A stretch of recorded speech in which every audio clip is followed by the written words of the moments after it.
प्राचीन काल में रंभा नामक एक शक्तिशाली असुर हुआ करता था। रंभा असुर का विवाह महिषी नामक अप्सरा से हुआ, जो भैंस के रूप में रहती थी। इन्हीं से महिषासुर का जन्म हुआ, जो आधा भैंस और आधा मनुष्य था। महिषासुर को यह वरदान प्राप्त था कि वो इच्छानुसार भैंस या मनुष्य का रूप धारण कर सकता था। बचपन से ही महिषासुर अत्यंत बलशाली, साहसी और महत्वाकांक्षी था। अपने भीतर की शक्ति को और बढ़ाने के लिए उसने कठोर तपस्या करने का निश्चय किया। वो वर्षों तक ब्रह्मा जी की तपस्या में लीन रहा। उसकी तपस्या से प्रसन्न होकर ब्रह्मा जी उसके समक्ष प्रकट हुए। महिषासुर ने वरदान मांगा कि उसे कोई देवता या असुर न मार सके। ब्रह्मा जी ने उसे यह वरदान प्रदान कर दिया।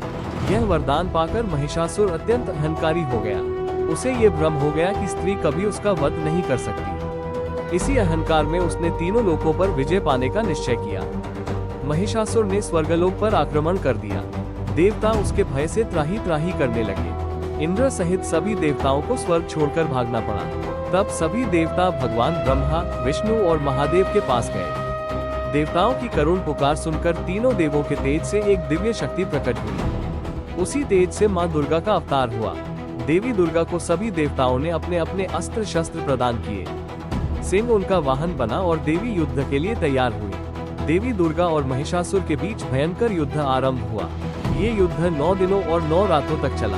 महिषासुर बार बार रूप बदलकर देवी को छलने का प्रयास करता रहा। कभी वो भैंस बना, कभी सिंह, कभी हाथी और कभी मनुष्य। देवी दुर्गा हर रूप में उसका सामना करती रही। 10वें दिन महिषासुर ने भैंस रूप धारण किया। उसी समय देवी दुर्गा ने अपने त्रिशूल से उसका वध कर दिया। महिषासुर के वध से तीनों लोकों में शांति स्थापित हुई। देवताओं ने देवी की जय जयकार की। तभी से मां दुर्गा को महिषासुरमर्दिनी कहा जाने लगा। महिषासुर अज्ञान, अहंकार और जड़ता का प्रतीक माना जाता है। देवी दुर्गा चेतना, शक्ति और धर्म की प्रतीक